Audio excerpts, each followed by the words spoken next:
आपकी चैंपियनशिप मान लो मई महीने में है, इन मंथ ऑफ मई, और आपका बर्थडे सेम उसी दिन है, तो आप कैलकुलेट कब से करोगे? मई से करोगे या जनवरी से करोगे?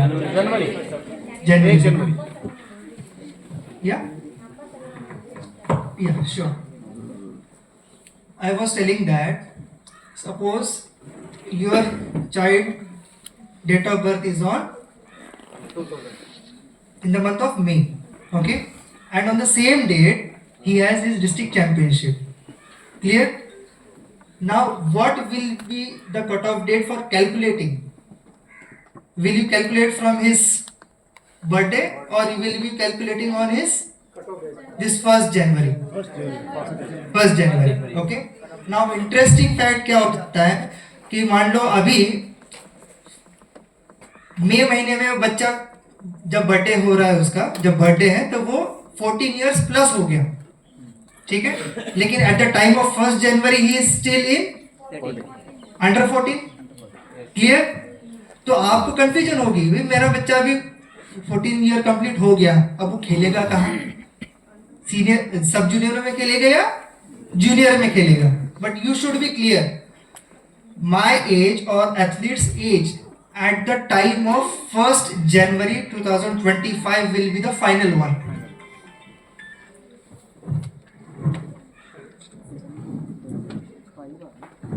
Is there?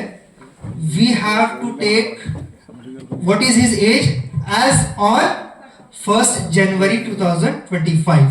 Clear? उस दिन जो उसका एज है वो माना जाएगा, चाहे वो चैंपियनशिप दिसंबर में क्यों ना हो, नवंबर में क्यों ना हो, जनवरी में 1st जनवरी को उसका एज जो भी माना जाएगा वो उस एज ग्रुप में फॉल करेगा। क्लियर? जनरली सारे गेम्स का जो यूथ वाला जो फेज है that is much more peak performance time. सारे जगह पर हम देखते हैं, स्पोर्ट्स साइंस में भी हम आगे एंथ्रोपोमेट्री जब हम पढ़ेंगे तब भी देखेंगे, अलग अलग स्पोर्ट्स साइंस के जब लेक्चर्स आएंगे तब भी हमें देखने को मिलेगा। लेकिन अगर हम हमारा खुद के गेम अगर फ्लेक्सिबिलिटी के ऊपर देखेंगे तो 18, 19, 20 साल का जो बच्चे की जो फ्लेक्सिबिलिटी रहेगी that is a good level, elite level. उसके सामने जूनियर लेवल का बच्चा जो है रहेगा लेकिन थोड़ा सा कम दिखेगा, क्योंकि उसकी स्ट्रेंथ भी उतनी डेवलप नहीं होती है, फ्लेक्सिबिलिटी रहती है लेकिन स्ट्रेंथ नहीं रहती है। लेकिन जो 18, 19, 20 ये इस साल का जो बच्चा है उसकी स्ट्रेंथ भी रहेगी, फ्लेक्सिबिलिटी रहेगी, सारा कुछ रहेगा, लेकिन जूनियर बच्चे के पास केवल फ्लेक्सिबिलिटी रहती है लेकिन स्ट्रेंथ नहीं, एंडोरेंस नहीं। तो इस प्रकार से वो प्राइमरी नर्सरीज माना जाता है उस एज ग्रुप को, वहां से हमें बच्चे डेवलप करने स्टार्ट करने होते हैं। अगर हम ओलंपिक की तैयारी करेंगे तो कम से कम 5-6 साल का तो प्रिपरेशन टाइम लेकर के चलना ही पड़ेगा। तो जब हम सब जूनियर के बच्चों को ट्रेन करना स्टार्ट करेंगे, जब उसका पीक परफॉर्मेंस आएगा तब तक वो उस लेवल के लिए तैयार हो जाएगा कि yes we can enter for olympics. ये जनरली बाकी के गेम्स में भी फॉलो किया जाता है। जैसे हम यहाँ पर एनआईएस में भी है, या एनआईएस में एनसीयूए सेंटर्स है, एनसीयूए सेंटर्स में छोटे बच्चों को क्यों लिया जाता है और उनके ऊपर 7-8 साल क्यों काम किया जाता है? बिकॉज अभी छोटे बच्चों को लेंगे, after 5, 6, 7 years they will be potential athletes, they will be uplifted for the elite sport like Olympics। तो उनकी पोटेंशियल और उनका peak performance time same time पे आ जाता है, तो वो उसका अजम्पशन माना जाता है। तो इंडिया में कितने टोटल 6 एज ग्रुप्स क्लियर है, उसका एज कैलकुलेशन भी क्लियर। यहाँ पर जो डिफरेंस है वो 14 प्लस, 18 प्लस, 10 प्लस, ये प्लस जो लिखा है ना वो 10 प्लस मीन्स 10 साल एक दिन, मीन्स 10 years 1 day, वहां से वो शुरू होगा। Clear? 14 plus two 18 means 14 year 1 day, 14 है तो नीचे, एक दिन कंप्लीट हो गया तो ऊपर। क्लियर? एक दिन का डिफरेंस। इसमें एज अभी चेंज हुआ है कुछ एथलीट का ना, 11 to 15 हुआ है, 15 to 19 हुआ है। 11 to 15 नहीं हुआ, पहले 9 to 14 था, पहले 9 to 14 था, उसको 10 to 14 किया गया। ठीक है। अभी जो नेशनल का हो रहा है ना उसमें चेंज हुआ है। पहले पिछले साल 2023-24 में 9+ था, लेकिन 24-25 में ये 10+ किया गया। Backward bend, leg balance, twisting, hand balance है, supine. These are 6 new additional events, जिसके बारे में हम अलग एक सेशन में विस्तार से जानेंगे कि न्यू इवेंट्स के रूल्स एंड रेगुलेशंस क्या है, उसका क्या पैरामीटर रहेगा, उसकी पेनल्टीज क्या है, कैसे खेला जाएगा, उसका फॉर्मेशन क्या है। और इसके साथ एक और इवेंट, जो 7वां इवेंट जो ऐड हुआ है वो ट्रेडिशनल ग्रुप इवेंट। ओके, वैसे टोटल पहले के 5 और न्यू 7 इवेंट्स, टोटल 12 इवेंट्स के साथ चैंपियनशिप रहेगी। Regarding this traditional group event also, we will be understanding in a separate lecture with detailed rules and regulations. So rather this event will be much more interesting and challenge based. मतलब ये वाकई में इसको challenge based कहते हैं, तो coach की भी रणनीति इसमें काम आएगी और बच्चे की भी रणनीति काम आएगी। दोनों चीजें इसमें हमें देखने को मिलने वाला है। ठीक है, एक बहुत अच्छा इवेंट रहने वाला है। तो इसके बारे में विस्तार हम बाद में देखेंगे। बच्चा खेलेगा कहाँ पर खेलेगा? District level. ओके, डिस्ट्रिक्ट से स्टेट, स्टेट टू नेशनल। और अब कई बार बहुत सारे जगहों पर क्या हो जाता है कि डिस्ट्रिक्ट चैंपियनशिप नहीं हो पाती है due to not many reasons. कुछ भी रीजंस हो सकते हैं, नेचुरल क्लैमिटी भी हो सकती है, ऑर्गेनाइजर्स के पास उतना समय नहीं हो पाता है कि स्टेट से पहले डिस्ट्रिक्ट की चैंपियनशिप रखवाएं। तो दूसरा अल्टरनेटिव क्या होता है? Selection trials. ठीक है, तो सिलेक्शन ट्रायल्स की भी नोटिफिकेशन रहती है, उसके बारे में भी हमें अपडेट रहना है कि when are the selection trials if district championship is not been conducted. Okay, लेकिन सबसे पहला प्राइमरी एरिया कहाँ पे खेलना है? डिस्ट्रिक्ट। डिस्ट्रिक्ट से कंटिजेंट आगे जाएगा। क्लियर? तो ये डिस्ट्रिक्ट का आपका कंटिजेंट है जो स्टेट में रिप्रेजेंट करेगा। स्टेट में देखेंगे कि भाई कौन सा डिस्ट्रिक्ट सबसे ज्यादा मेडल लेकर आता है। जैसे अगर हम इंडिया लेवल की बात करें, नेशनल लेवल पर अगर हम चैंपियनशिप देखते हैं, तब हम देखते हैं कि कौन से स्टेट ने कितने मेडल जीते, कौन सबसे अव्वल है, सेकेंड रनर अप कौन है, फर्स्ट रनर अप कौन है, चैंपियन ऑफ द चैंपियन कौन है, बॉयज में कौन है, गर्ल्स में कौन है। क्लियर है? आपको भी पता है कौन से अच्छे स्टेट्स है जहाँ पर ज्यादा मेडल्स आते हैं हमेशा? महाराष्ट्र, वेस्ट बंगाल और कुछ अपकमिंग उभरती हुई स्टेट्स है जो उस रेस में आगे आ रहे हैं। महाराष्ट्र, वेस्ट बंगाल। ठीक है, तो इस प्रकार से ये जैसे नेशनल लेवल पे स्ट्रक्चर है, सेम स्ट्रक्चर आपके स्टेट लेवल पे भी रहेगा। स्टेट लेवल पर भी आपके डिस्ट्रिक्ट कौन से स्ट्रॉन्ग है, कहाँ से अच्छे डिस्ट्रिक्ट से बच्चे आ रहे हैं, वो यहाँ पर निकलेगा। और ये बच्चे कहाँ किसके निकलेंगे? आप लोगों की तो रहेंगे, आप भी तो करवाएंगे सारे बच्चों की तैयारी। क्लियर? अब कंटिजेंट साइज कितना रहेगा? तो इवेंट वाइज कंटिजेंट साइज रहता है। For traditional event how many athletes will participate? 3 athletes. 3 First, second, or and third. three. Gold, silver, and bronze. Yes. In the same manner, for artistic single, only two. Two. First and second. For artistic pair and rhythmic pair, one. And this artistic group, one. 1 अब इसमें क्या होता है कि कई बार district championship होगी, for example first second third medal distribute हो गया। अब जब स्टेट लेवल पे जाने की बारी आएगी तो बहुत बार ऐसे हो जाता है कि पहला बच्चा एग्जाम के वश या पर्सनल रीजन की वजह से नहीं आ रहा है, तो किसको चांस मिलेगा? सेकंड को। नेक्स्ट रैंक होल्डर को। मतलब जो सेकंड रैंक होल्डर है वो फर्स्ट पे शिफ्ट होता है, थर्ड वाला सेकंड पे, और जो फोर्थ वाला है वो कंटिजेंट साइज में आता है। बिकॉज क्या है कि टॉप 3 जाने हैं, टॉप 3 में से एक गया तो दूसरे को जगह मिलेगी। ठीक है, ऐसे ही चाहे 2 कट जाए, 3 कट जाए, तो आगे के रैंक होल्डर्स अपने आप शिफ्ट रहेंगे।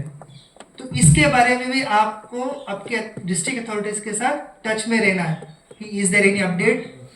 ठीक है, कोई बच्चा नया इंक्लूड हो रहा है कि किसी की कोई दिक्कत है जाने से, जब स्टेट चैंपियनशिप के लिए जब टीम जाती है तब आप एज अ कोच आप थोड़ा सा अलर्ट रह सकते हैं कि आपकी जानकारी में हो कि भाई ऐसे किसी की दिक्कत तो नहीं आ रही है। कई बार कोचेस को पता ही नहीं होता बच्चे को तो दूर दूर तक नहीं खबर, और सीट्स वैकेंट चली जाती हैं। उस इवेंट्स में बच्चे ही नहीं खेलते। जब डिस्ट्रिक्ट चैंपियनशिप देखते हैं तो भर भर के बच्चे आ जाते हैं। ठीक है, तो आपको भी थोड़ा सा अलर्ट रहना है कि भाई वैकेंसी हो गई है तो नेक्स्ट रैंक होल्डर को अपने आप चांस मिलेगा। ठीक है, इस प्रकार से हर एक गेम में रहता है, यहाँ पर भी इस इवेंट में भी सेम रहेगा।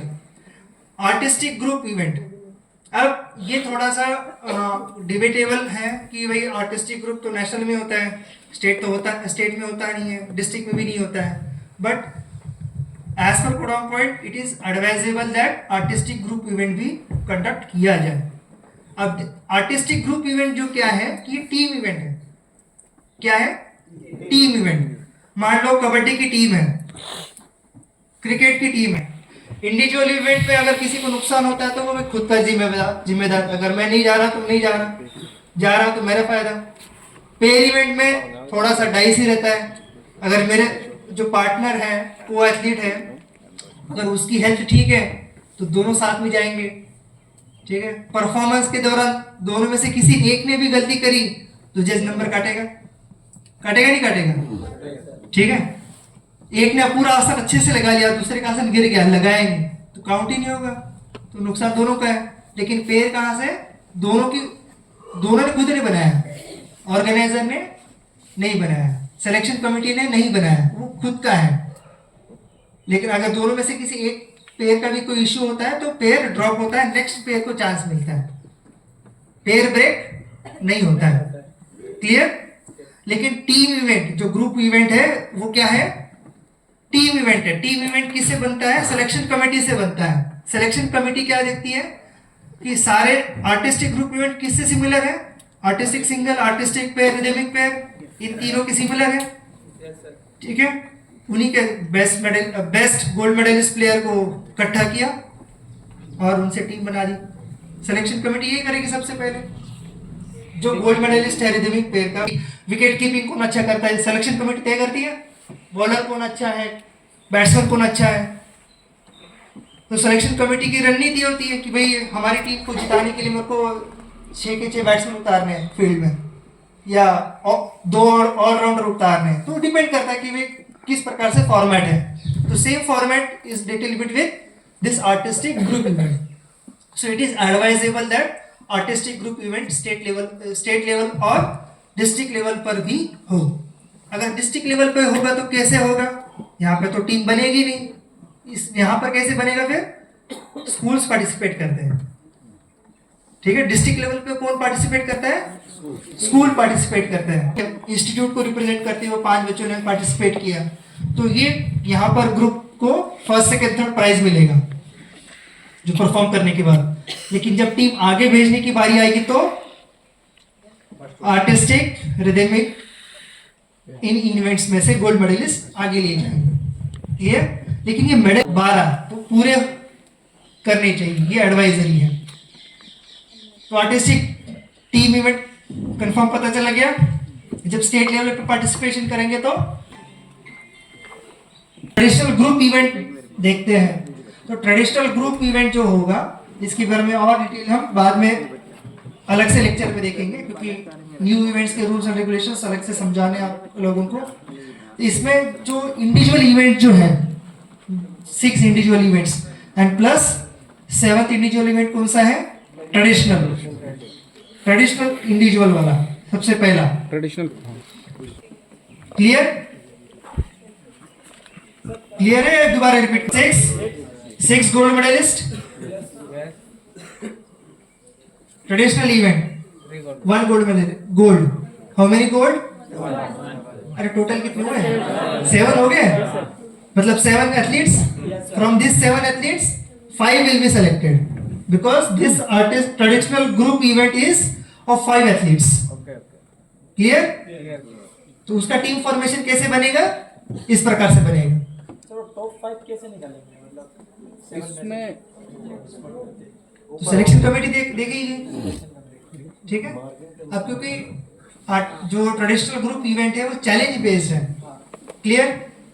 5 कैटेगरी के आसन है: forward, backward, leg balance, twisting, hand balance.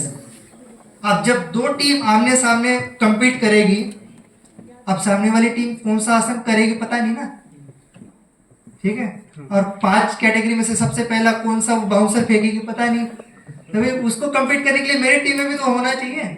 अगर सामने वाली टीम ने हैंडस्टैंड लगा दिया, हैंडस्टैंड का कोई आसन लगा दिया, तो मेरे टीम में भी तो होना चाहिए कि मैं हैंडस्टैंड में से कोई अच्छा परफॉर्म करने वाला हो। क्लियर? तो उस प्रकार से ये जो बेस्ट एथलीट्स है वो देखे जाएंगे। क्लियर? अब जो इंडिविजुअल इवेंट्स है, फॉरवर्ड बेंडिंग का गोल्ड मेडलिस्ट है, इसका मतलब वो फॉरवर्ड बेंडिंग तो अच्छी कर ही सकता है, चाहे उसको कोई भी आसन तो कर ही लेगा। चैलेंज में बचाई तो लेगा लाज ग्रुप की, है ना, टीम की लाज रखेगा। फॉरवर्ड बेंडिंग का अगर कोई आसन चैलेंज मिला तो ऐसे ही बैकवर्ड बेंडिंग का गोल्ड है, leg balancing, twisting, hand balance point आप अपने गोल्ड मेडलिस्ट है, इसका मतलब उसको आप अपने एज ग्रुप के सारे आसन आते हैं, मतलब उस कैटेगरी के आसन आते हैं। क्लियर है ना? हमारे प्राइमरी एजम्पशन तो यही है, मेरा गोल्ड मेडलिस्ट है फॉरवर्ड बेंडिंग का तो आ ही जाएगा। जब टीम फॉर्मेशन होगी तो फॉरवर्ड बेंडिंग का तो आसन करना ही है कंपलसरी, चाहे हम चैलेंज दें या चैलेंज एक्सेप्ट करें, व्हाटएवर इट मे बी। एक तो फॉरवर्ड बेंडिंग का आसन करना ही है बाउट 1 में, और दूसरे बाउट में भी एक और फॉरवर्ड बेंडिंग करना है।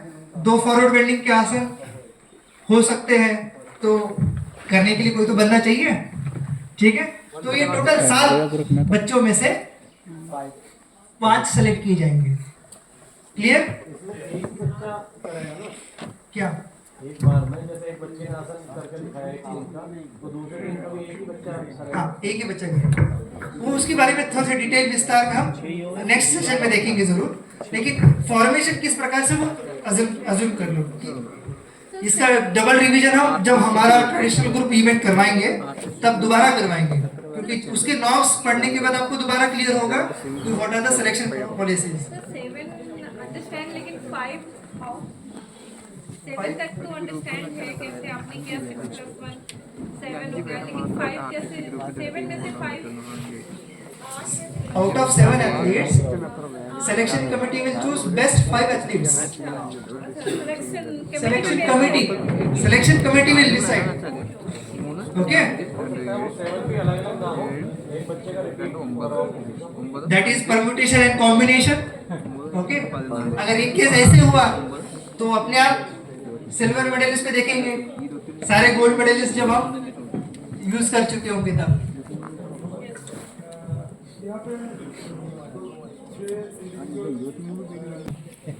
जिसको थोड़ा थोड़ा समझ आ रहा है, he is in learning process, ठीक है।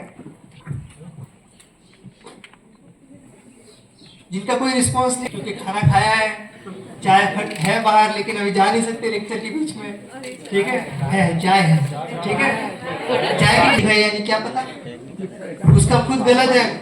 ये लोग होते हैं, कॉन्फिडेंस इतना होता है चाहे गलत क्यों ना, depending upon his governing policy ये तय करती है कि एक बच्चा कितनी इवेंट्स में पार्टिसिपेट कर सकता है। फील करवाने हैं, वो टाइमली जरूर फील करवाना।